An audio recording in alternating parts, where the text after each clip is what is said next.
Hello students, स्वागत है आप सभी का बिरजुरंगे बायोलॉजी नीट पॉइंट में।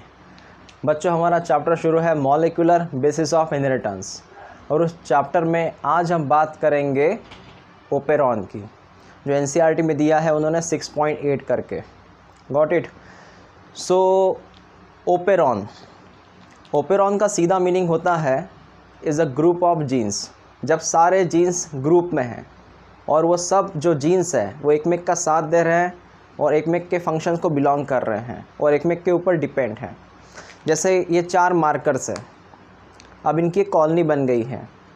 ओके, 4 कलर के है ये, तो इन 4 कलर से जब मैं लिखूँगा तो एक पूरा डिज़ाइन बन जाएगा। तो सेम चीज़ मैं आपसे कह रहा हूँ, ओपेरॉन। इस ओपेरॉन का मीनिंग होता है जब जीन्स का ग्रुप बने, जीन्स का क्लस्टर बने और वो सभी जीन्स एक मेक के काम आए, एक मेक के ऊपर डिपेंड रहे। So such a coordinated group of the genes is called as operon. देखते हैं, ओपेरॉन का मतलब है it is the coordinated. Coordinate का मतलब होता है कोऑर्डिनेशन। मैंने आपको ह्यूमन फिजियोलॉजी में पढ़ाया था कि जैसे हमारे अंदर जो ऑर्गन्स है वो कोऑर्डिनेटली काम करते हैं। हर तरह के ऑर्गन्स, चाहे वो हार्ट के बारे में हो, लीवर के बारे में हो, किडनी के बारे में हो, हर सिस्टम जो है, हर ऑर्गन जो है वो कोऑर्डिनेटली काम कर रहा है, एक साथ काम कर रहा है, एक में के ऊपर डिपेंड होकर काम कर रहा है। So it is the coordinated group of a genes. मतलब जीन्स का एक कोऑर्डिनेटली ग्रुप होगा, दैट्स कॉल्ड एज ओपेरॉन। अब इनमें कौन कौन से जीन्स आएंगे इसके लिस्ट पढ़ लेते हैं।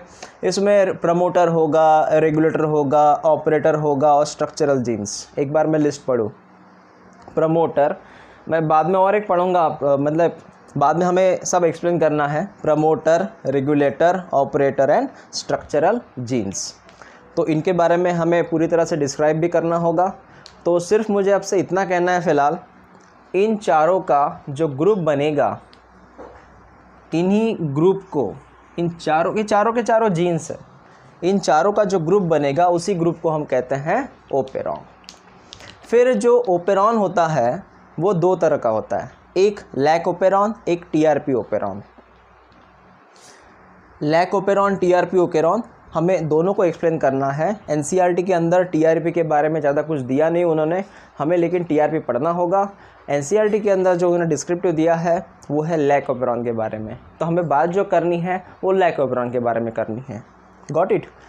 तो शुरू करते हैं हम ओपेरॉन को। उसमें हम लैक ओपेरॉन, टीआरपी ओपेरॉन दोनों की बात करेंगे। इनिशियली हमें देखना होगा लैक ओपेरॉन को। प्रीवियसली मैं उसके पढ़ाने के पहले एक बात बताऊं।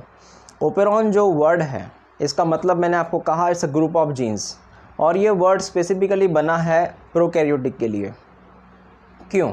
क्योंकि प्रोकैरियोटिक में आपको पता है जो जीन्स थे वो पॉलीसिस्टोनिक जीन्स थे, वो मल्टीपल जीन्स थे, वो ग्रुप में रहने वाले जीन्स थे। और यूकैरियोटिक में हमने पढ़ा था मोनोसिस्टोनिक जीन्स। अगर आपको डिफरेंस पता हो दोनों का तो प्रोकैरियोटिक में कौन से जीन्स थे? पॉलीसिस्टोनिक, मतलब group of genes. Got it. तो उन्हीं को हम पढ़ेंगे ओपेरॉन में। तो operon belongs to prokaryotic specially. उसमें हम लैक और टीआरपी दोनों की बात कंटिन्यू करते हैं। हाँ, सो बच्चों, जैसे मैंने आपसे कहा कि हमें lac operon and TRP operon दोनों एक्सप्लेन करना है। सबसे पहले हम एक्सप्लेन करेंगे that's called as a lac operon. तो पहले मैं आपको ये बताऊँ इसे लैक ओपेरॉन क्यों कहते हैं। लैक ओपेरॉन का मतलब होता है लैक्टोज। लैक मतलब है लैक्टोज। यहाँ पे लैक्टोज का होगा मेटाबॉलिज्म, मतलब लैक्टोज को यूज़ किया जाएगा बाय बैक्टीरिया। ये लैक ओपेरॉन जो है वो कहाँ हो रहा है? प्रोकैरियोटिक में हो रहा है, स्पेशली इकोलाई बैक्टीरिया में हो रहा है। इसका जो सर्च किया था, इसके ऊपर स्टडी की थी, वो की थी जैकब एंड मोनोट ने। Got it. चौथी बात सबसे इम्पॉर्टेंट है, इट्स इंड्यूसिबल। मतलब ये है, इसका मतलब जानिए। लैक ओपेरॉन इंड्यूसिबल है, मतलब शुरू में ये बंद होता है, शुरू में बंद रहता है, इनएक्टिव स्टेट में रहता है, हमें उसको एक्टिव में कन्वर्ट करना पड़ता है। तो शुरू में ये ऑफ रहेगा and then we have to start it, we have to on it. तो मैं यहाँ पे लिख लूँ कि जो फर्स्ट कंडीशन है इसकी, शुरू में ये रहता है ऑफ कंडीशन में और बाद में हमें इसको ऑन करना पड़ता है। So it's off to on, that's called as a inducible. तो एग्ज़ाम में अगर पूछा जाए कि लैक ओपेरॉन जो है उसका एक्चुअली एक्टिविटी क्या है, मतलब वो किस तरह होता है, उसका नेचर क्या है, तो वो इंड्यूसिबल नेचर है उसका। Got it. या फिर ऐसा भी क्वेश्चन पूछा जाए कि इनमें से इंड्यूसिबल कौन है, तो हम पहले अगर ऑप्शन में लैक ओपेरॉन है तो डेफिनेटली वही आंसर होगा। यहाँ तक तो बात हमें समझ में आई। लैक्टोज का मेटाबॉलिज्म करेगा, प्रोकैरियोटिक नेचर का है, जैकब मोनोड के ऊपर भी क्वेश्चन आएगा, और इंड्यूसिबल उसका नेचर है।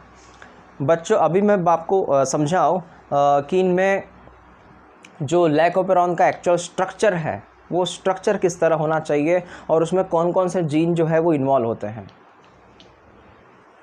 तो हमें अभी जो देखना है वो उनका स्ट्रक्चर देखना है।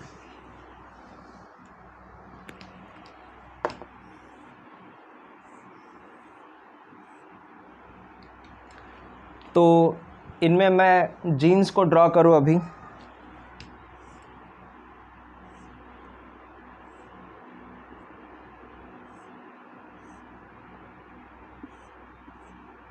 देखिए मैं यहाँ पे लिखूँ पी फॉर प्रमोटर, यहाँ पे लिखूँ आई रेगुलेटरी जीन्स। आई का मतलब है रेगुलेटरी जीन्स।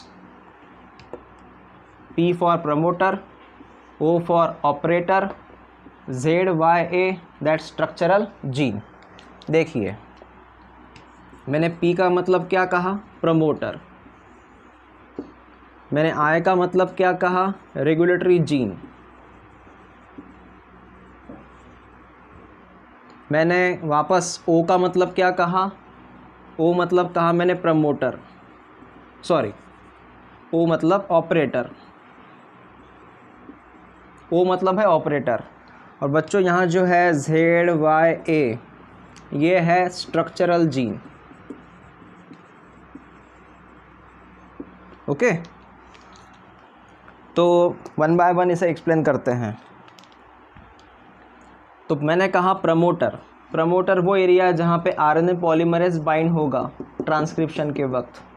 उसके बाद में आई का मतलब है रेगुलेटरी जीन, और ये जीन जो है यहाँ पे एक एक्स्ट्रा प्रोटीन बनाता है, उसको हम रेगुलेटरी प्रोटीन कहते हैं। ओके, आई जो है उसे हम रेगुलेटरी जीन कहते हैं, और ये जीन यहाँ पे एक्सप्रेस होगा और वो प्रोटीन बनाएगा रिप्रेसर प्रोटीन करके, पढ़ेंगे उसको आगे हम। पी को पता है प्रमोटर है, और ये प्रमोटर जो है ये ओ के लिए है, ऑपरेटर के लिए है। वंस अगेन यहाँ जो प्रमोटर था, ये प्रमोटर जो था ये आई के लिए बना था स्पेशली। यहाँ जो प्रमोटर है ये स्पेशली ओ के लिए बना है, ओ फॉर ऑपरेटर। आगे देखिए ये प्रमोटर बना है ऑपरेटर के लिए, और ये दोनों मिलके पी एंड ओ मिलके वहाँ पे ZYA को संभालते हैं। ZYA का मतलब होता है structural genes, they are called as structural genes. मतलब पी एंड ओ ये दोनों मिलके जो है ZYA को ZYA को बैलेंस करेंगे, रेगुलेट करेंगे। यहाँ पी आई को बैलेंस कर रहा है, यहाँ पी जो है ओ को बैलेंस कर रहा है, या फिर ये दोनों मिलके जो है ये ZYA को बैलेंस कर रहे हैं। बात समझ में आ गई आपको? हाँ। या फिर मैं ऐसा भी बोल सकता हूँ, यहाँ पे जब मैं ऑपरेटर की बात करूँगा तब ये भी पढ़ाऊँगा कि ऑपरेटर जो है वो भी पी को बैलेंस करता है। अब ये ऑपरेटर पी को बैलेंस कैसे करेगा, मतलब ये दोनों जो है वो इंटरडिपेंडेंट है, O and P. Got it's. Mostly अगर मैं बात करूँ तो जो ऑपरेटर है ये ऑपरेटर पे एक्चुअली प्रमोटर डिपेंड है। आप बोलोगे सर ये ऑपरेटर पे प्रमोटर कैसे डिपेंड रहेगा, तो जब मैं आपको इसका मैकेनिज्म समझाऊँ तो डेफिनेटली आपको पता चल जाएगा कि ऑपरेटर पे ये प्रमोटर कैसा डिपेंड है। चलो यहाँ तक हमें बात समझ में आ गई। अब मैं आगे बात ये करूँगा कि अगर ये ZYA जीन अगर ट्रांसक्रिप्ट होते हैं, ओके ZYA, तो Z नाम का जो जीन है वो वहाँ पे कौन सा एंजाइम बनाएगा, कौन सा प्रोटीन बनाएगा। देखिए Z बनाएगा वहाँ पे बीटा गैलेक्टोसाइडेज, एंजाइम का नाम है ये। Y वहाँ पे क्या बनाएगा, Y वहाँ पे बनाएगा परमीएज नाम का एंजाइम, और A जो है वो बनाएगा ट्रांस एसिटिलेज। वंस अगेन समझो, Z अगर एक्सप्रेस हुआ तो क्या बनाया, बीटा गैलेक्टोसाइडेज। Y एक्सप्रेस हुआ तो क्या बनाया, परमीएज। और ए अगर एक्सप्रेस होता है तो क्या बनाएगा, ट्रांस एसिटिलेज बनाएगा। Got it. तो ये पूरा डिस्क्रिप्शन आपके सामने में रखा, इसमें और भी डिस्क्रिप्शंस हैं, अब वो पढ़ना है हमें ड्यूरिंग मैकेनिज़्म में क्या होगा कैसे होगा, उसमें आपको और इसके ऊपर इंफॉर्मेशन आपको मिल जाएगी। ओके, तो हम शुरू करते हैं अभी मैकेनिज़म्स। लैक ओपेरॉन का मैकेनिज़्म कि वो लैक्टोज किस तरह यूज़ कर रहा है, किस तरह यूज़ नहीं कर रहा है। तो मैं आपके सामने पहले कंडीशन रखूँगा। कंडीशन ये है जो एनसीईआरटी के अंदर इसके भी डायग्राम दी है उन्होंने। पहली कंडीशन है इन, या फिर मैं लिखूँ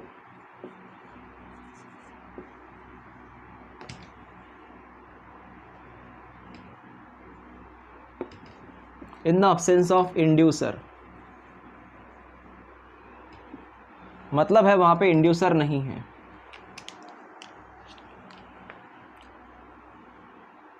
इंड्यूसर वहाँ पे नहीं है। इंड्यूसर का मतलब है एक्टिवेटर। अब इंड्यूसर कौन है, क्या काम करता है, मैं बताऊंगा आपको, डोंट वरी अबाउट इट। इतना याद रखो कि सेल वहाँ पे फ़िलहाल जो इंड्यूसर है वो अब्सेंस है, या फिर आप बोलो इनएक्टिव है। अब्सेंस बोलो या इनएक्टिव बोलो। Got it. दूसरी कंडीशन मैं यहाँ आपके सामने रखूँ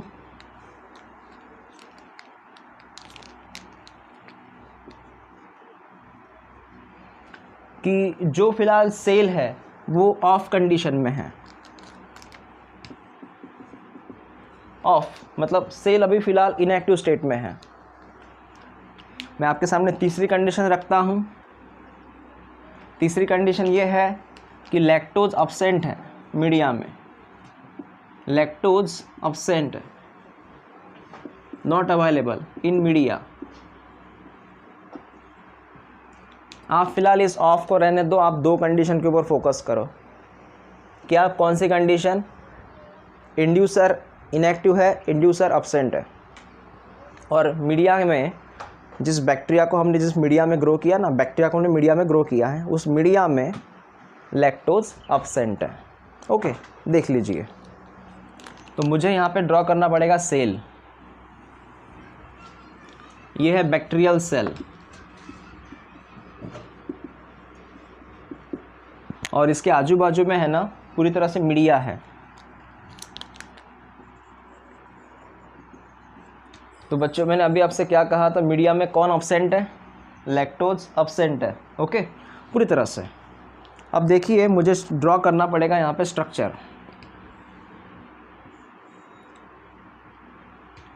you know that's an operon structure, cluster of genes. तो शुरू में 1 2 3 4, देखिए अभी क्या होगा। P for promoter, I for regulatory gene, P for promoter, O for operator, ZYA कौन है? स्ट्रक्चरल जीन है। ओके, तो वहाँ पे प्रॉपरली क्या होगा देखिए, मतलब यहाँ मैकेनिज़्म कैसे होगा वो देखते रहिए। अभी जो प्रमोटर है उसके ऊपर ऑब्वियसली कौन एक्टिव होगा, उसके ऊपर कौन अटैक करेगा, कौन ज्वाइंट होगा? आरएनए पॉलीमरेज, क्योंकि ट्रांसक्रिप्शन करना है ना हमें। तो प्रमोटर से जो कौन ज्वाइंट हुआ? आरएनए पॉलीमरेज ज्वाइंट हुआ। आरएनए पॉलीमरेज ज्वाइंट होने के बाद ये मैंने क्या कहा, आई का मतलब क्या है? रेगुलेटरी जीन है। तो यहाँ पे जो आरएनए पॉलीमरेज है वो रेगुलेटरी जीन पे आएगा, उसका ट्रांसक्रिप्शन करेगा। तो यहाँ पे इनका हो चुका है ट्रांसक्रिप्शन। ट्रांसक्रिप्शन के दौरान यहाँ जो मिला हमें उसे कहते हैं repressor mRNA। What is called as a repressor mRNA। फिर उसका क्या होगा बच्चों? ट्रांसलेशन होगा।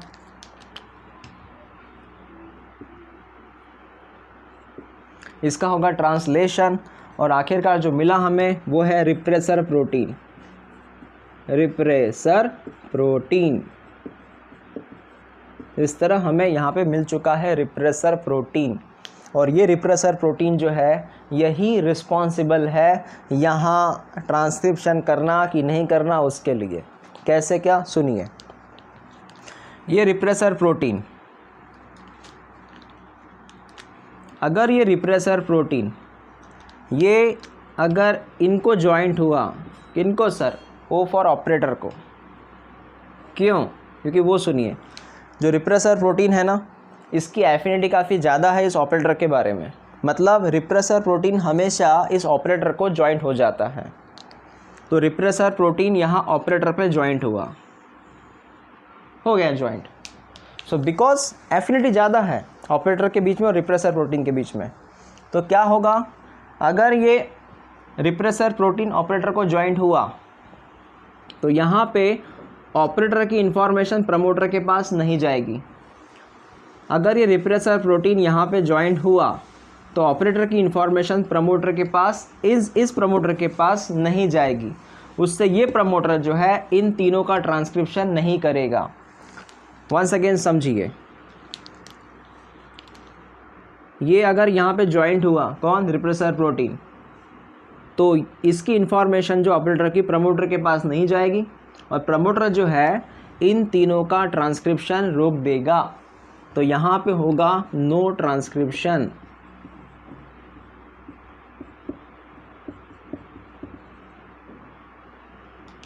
बिल्कुल नहीं होगा ट्रांसक्रिप्शन, ना Z एक्टिव होगा, ना Y, ना A, कुछ नहीं होगा। Got it? अब सर आप इसे क्या बोलोगे? अभी इस कंडीशन को मैं कहूँगा यहाँ पे ऑफ कंडीशन। क्यों ऑफ कंडीशन? अरे भाई ट्रांसक्रिप्शन ही नहीं हो रहा है तो कैसे आप इसको ऑन बोल सकते हैं? तो ट्रांसक्रिप्शन नहीं, इसलिए ऑफ कंडीशन। ओके, और ये नॉर्मली होता है अगर आप मीडिया में लैक्टोज नहीं ऐड करोगे तो। यहाँ लैक्टोज नहीं है तो सेल को लैक्टोज की ज़रूरत नहीं है, तो लैक्टोज की ज़रूरत नहीं है तो क्यों बेचारा वो वहाँ पे ट्रांसक्रिप्शन करेगा? बात समझ में आ रही?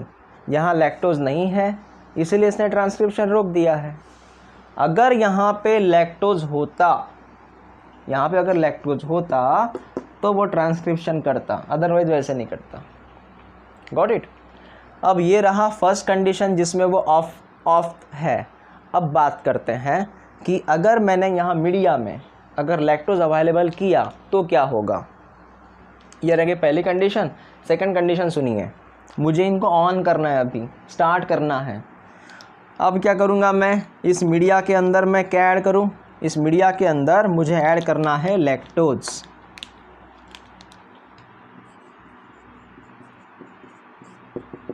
तो ये लैक्टोज है, मैंने ऐड कर दिया। जैसे मैं लैक्टोज ऐड कर दिया, यहाँ कंडीशन थोड़ी विपरीत हो जाएगी, अपोजिट हो जाएगी। सबसे पहले मैं यहाँ पे कंडीशन अलग से लिख दूँ। ऐसे मैंने लैक्टोज अगर ऐड कर दिया तो यहाँ पे पता है क्या होगा, यहाँ कंडीशन बनेगी in the presence of inducer. Inducer के प्रेजेंस में। अब आपको समझ में आया कि इंड्यूसर कौन है। अभी पहले जो मैंने स्ट्रक्चर ड्रॉ किया उसमें मैंने बताया नहीं था इंड्यूसर कौन है, अब बताऊंगा इंड्यूसर कौन है। In the presence of inducer या फिर इन एक्टिव स्टेट ऑफ इंड्यूसर। अभी इंड्यूसर कैसा है, एक्टिव स्टेट में है। ओके, अब कंडीशन जो है ऑफ नहीं होगी, अब कंडीशन कैसी होगी, ऑन होगी। और लैक्टोज अब्सेंट था तो लैक्टोज क्या है, अभी प्रेजेंट है। बात समझ में आ गई आपको? ओके, तो शुरू करते हैं। लैक्टोज प्रेजेंट है, इंड्यूसर एक्टिव है, इंड्यूसर भी अवेलेबल है।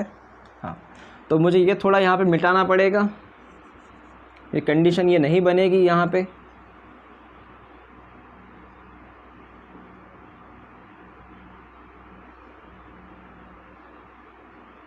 ओके, देखते रहिए।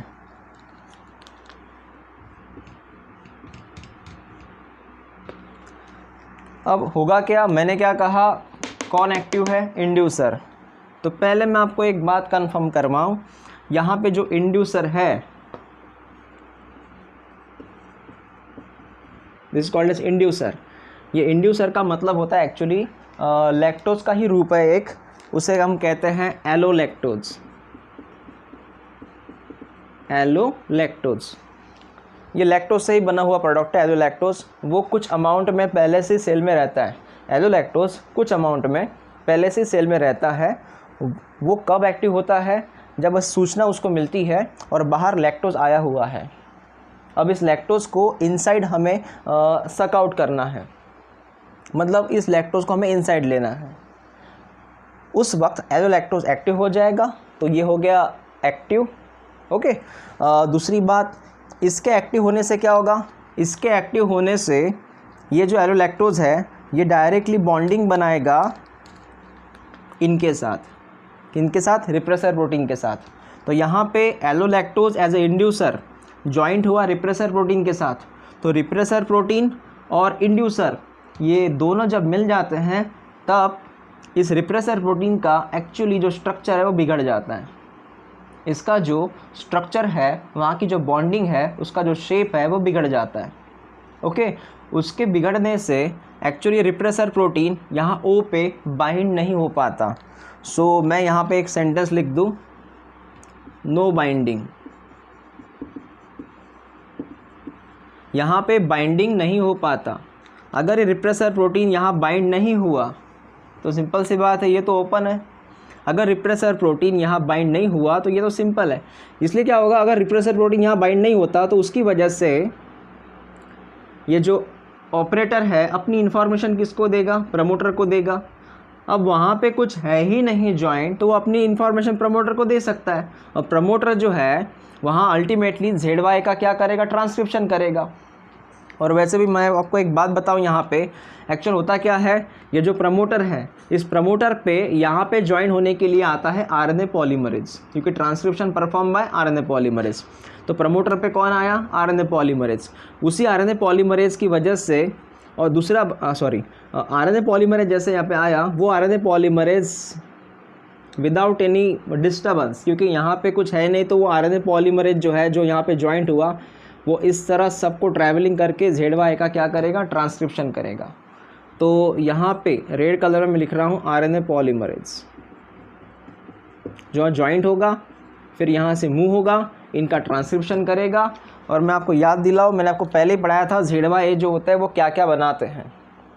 ओके, तो वंस अगेन सुनिए फिर। जो Z है उसने वहाँ पे बनाया था बीटा गैलेक्टोसाइडेज, याद आया। Y ने बनाया था परमीएज, और A ने बनाया था ट्रांस एसिटलेज। अब इनके बारे में जानिए।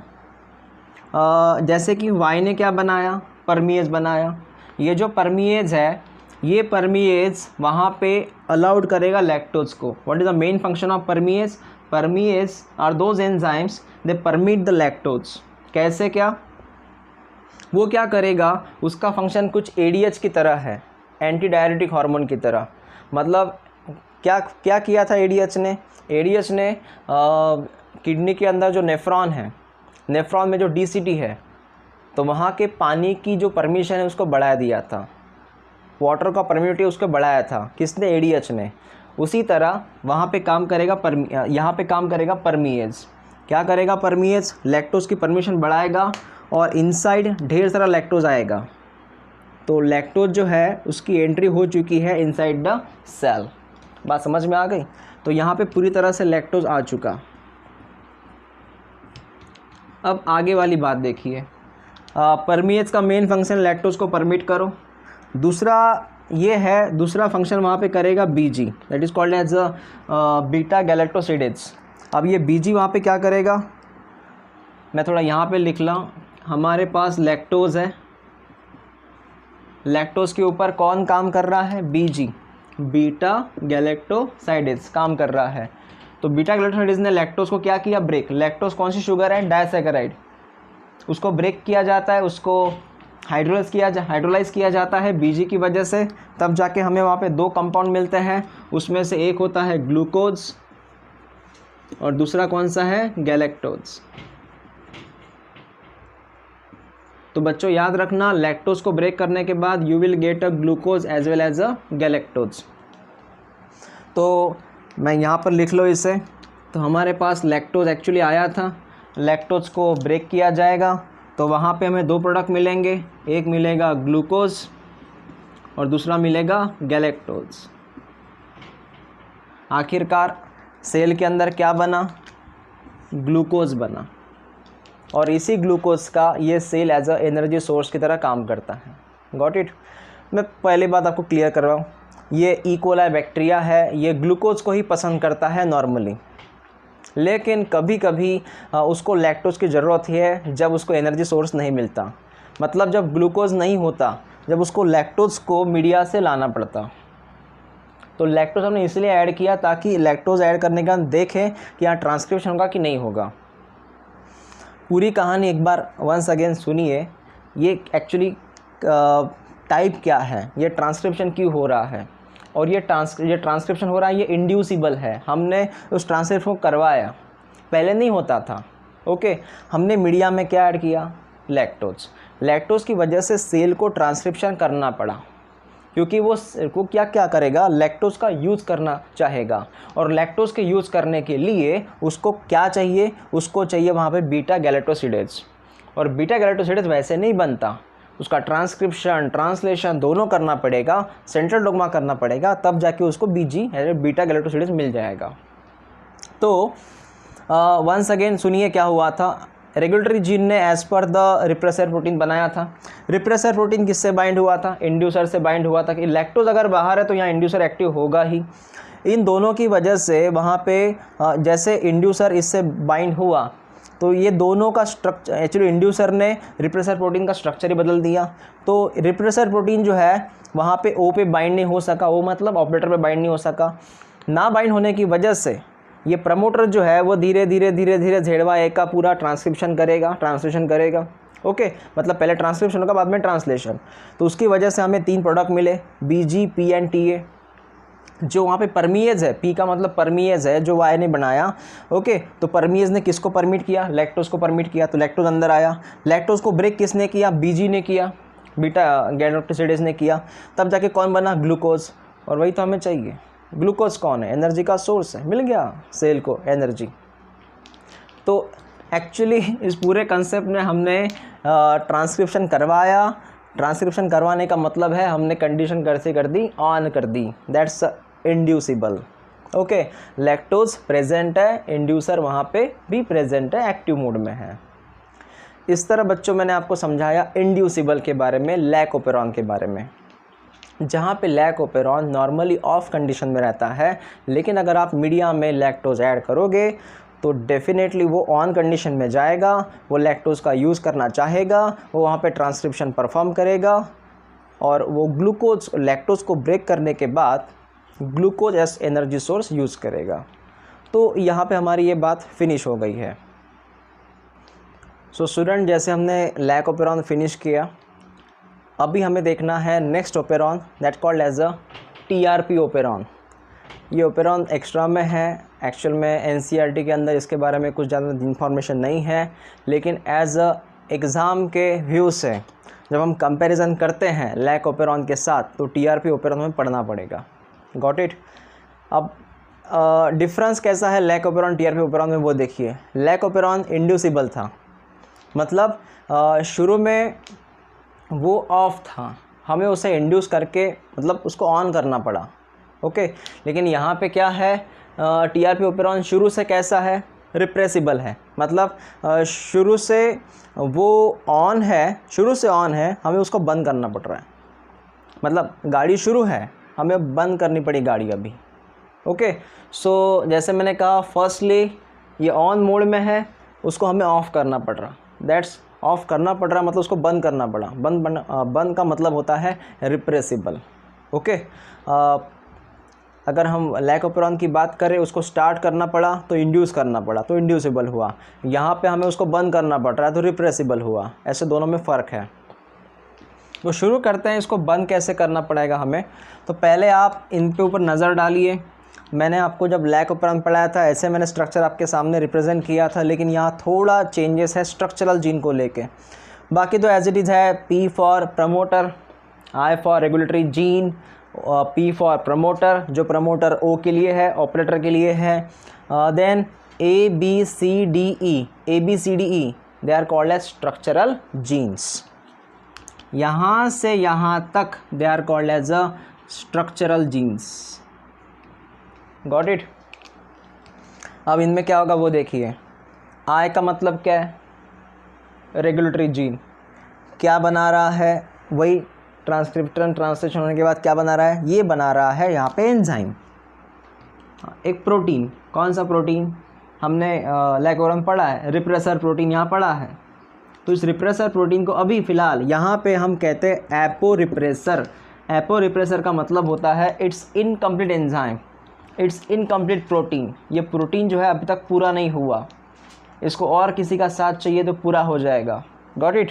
सो it's called as a incomplete protein, also called as apo repressor, जो फिलहाल कौन से स्टेट में है? इनएक्टिव। मेरी बात को समझिए, ये इनएक्टिव होने की वजह से ये प्रोटीन इस ऑपरेटर को बाइंड नहीं हो सकता। मैंने लास्ट टाइम बोला था कि रिप्रेसर काफ़ी एफिनिट रहता है, काफ़ी अट्रैक्ट रहता है टुवर्ड्स द ऑपरेटर, लेकिन ये एपो रिप्रेसर इनएक्टिव होने की वजह से ऑपरेटर को बाइंड नहीं होगा। अगर यहाँ ऑपरेटर बाइंड नहीं होता, मतलब ये रिप्रेसर प्रोटीन यहाँ बाइंड नहीं होगा, तो ये तो रास्ता पूरी तरह से क्लीन है, ओके, पूरी तरह से क्लियर है। तो उससे क्या होगा? ये जो प्रमोटर है, ये प्रमोटर जो है, इसका रास्ता क्लियर होने की वजह से ये इन सभी का ई तक ABCDE सबका ट्रांसक्रिप्शन करेगा, ट्रांसलेशन करेगा, और तब जाके यहाँ पे हमें मिलेगा ट्रिप्टोफन सिंथेटेज। मतलब इनका एक्सप्रेशन यहाँ पे होगा, क्योंकि ये रास्ता क्लियर है, तो ट्रिप्टोफन सिंथेटेज मिला। ट्रिप्टोफन सिंथेटेज का मेन काम क्या है? To produce the tryptophan. Tryptophan एक अमीनो एसिड आता है, okay, it's amino acid, it's called as a tryptophan. तो ट्रिप्टोफन बन चुका। तो ये हमें समझ में आया सर, आय ने एपो रिप्रेसर बनाया, इनएक्टिव स्टेट में है, वो यहाँ बाइंड नहीं हुआ ऑपरेटर पे, जैसे रास्ता क्लियर है, तो यहाँ पूरा जो स्ट्रक्चरल जीन है उस एक्सप्रेशन होगा, ट्रिप्टोफन सिंथेटेज बनेगा, वो ट्रिप्टोफन बनाएगा। ठीक है, तो ये फ़िलहाल ऑन है, ये फ़िलहाल पूरी जो कंडीशन है वो ऑन है, क्योंकि ट्रांसक्रिप्शन हो रहा है, मतलब वो ऑन है, ट्रांसक्रिप्शन है तो ऑन है। अभी इसको बंद करना है। अब बंद कैसे करें वो देखिए। तो सेकंड कंडीशन, यहाँ जो है वापस से वही चीज़ आए, मतलब रेगुलेटरी जीन, उसने वहाँ पे एपो रिप्रेसर बनाया, एपो एंजाइम बनाया। दूसरी बात, इनएक्टिव स्टेट में रहेगा शुरू में, उसकी वजह से यहाँ पे रास्ता क्लियर है, तो सबका स्ट्रक्चरल जीन जो है एक्टिव है, तो यहाँ पे कंटिन्यू ट्रांसक्रिप्शन होता रहेगा। कंटिन्यू ट्रांसक्रिप्शन हुआ तो ट्रिप्टोफन बनेगा। लेकिन ट्रिप्टोफन बनने की एक लिमिट है, कोई भी चीज़ बनने की एक लिमिट होती है। ट्रिप्टोफन जो बनेगा एक लिमिट तक बनेगा। जैसे कि मान लो हमने लिमिट डिसाइड की है 100 तक, तो 100 ट्रिप्टोफन बन गया, लेकिन उसके बियॉन्ड भी ट्रिप्टोफन बन रहा है। बियॉन्ड मतलब उसके बाद भी ट्रिप्टोफन बन रहा है। ये जो 100 के बाद वाला ट्रिप्टोफन है ना, ये एक्स्ट्रा में आता है। लुक एट दिस, 100 ट्रिप्टोफन जरूरी है, ठीक है, उसके बाद जो ट्रिप्टोफन बना वो एक्स्ट्रा में आता है। जो एक्स्ट्रा में आता है उसको हम बोलते हैं को रिप्रेसर। तो 1 क्या हुआ? ट्रिप्टोफन। जो एक्स्ट्रा में आया तो को रिप्रेसर। अब वो जो को रिप्रेसर है, वो को रिप्रेसर डायरेक्टली किनको बाइंड होता है? एपो रिप्रेसर को बाइंड होता है। तो हियर एपो रिप्रेसर प्लस को रिप्रेसर, तो एपो रिप्रेसर प्लस को रिप्रेसर दोनों वहाँ पे कंबाइन हो जाते हैं, और एपो रिप्रेसर जब को रिप्रेसर के साथ कंबाइन होता है तो वहाँ पे होलो कंडीशन बनती है, टोटल कंडीशन बनती है, कंप्लीट कंडीशन बनती है। यहाँ पे अब हो चुके हैं वो एक्टिव। वंस अगेन समझिए, ट्रिप्टोफन 100 है, उसमें एक्स्ट्रा हमने लिया, एक्स्ट्रा एज अ को रिप्रेसर है। वो को रिप्रेसर किसको ज्वाइंट हुआ? एपो रिप्रेसर को। एपो रिप्रेसर प्लस को रिप्रेसर कौन सी कंडीशन बन गई? एक्टिव कंडीशन बन गई। और ये जो दोनों है एक्टिव होने की वजह से किसको बाइंड हुए? ऑपरेटर को ज्वाइंट हुए।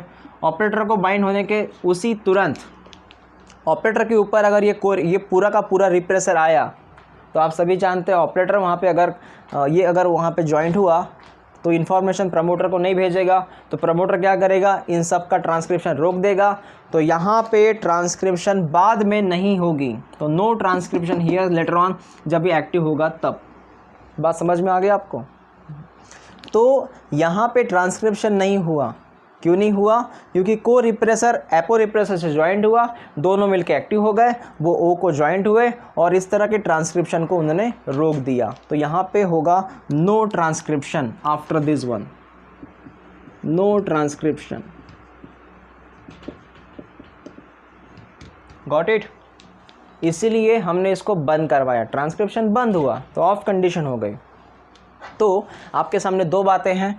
ये पहली कंडीशन जो पूरी तरह से ऑन कंडीशन है, ओके जहाँ पे आप क्या पाओगे, इन द अब्सेंस ऑफ को रिप्रेसर। आपको यहाँ को रिप्रेसर नहीं मिल रहा क्योंकि ट्रिप्टोफन जितना है उतना ही है, एक्स्ट्रा ट्रिप्टोफन बना ही नहीं यहाँ पे। तो इन द अब्सेंस ऑफ को रिप्रेसर कंटिन्यू चल रहा है ट्रांसक्रिप्शन।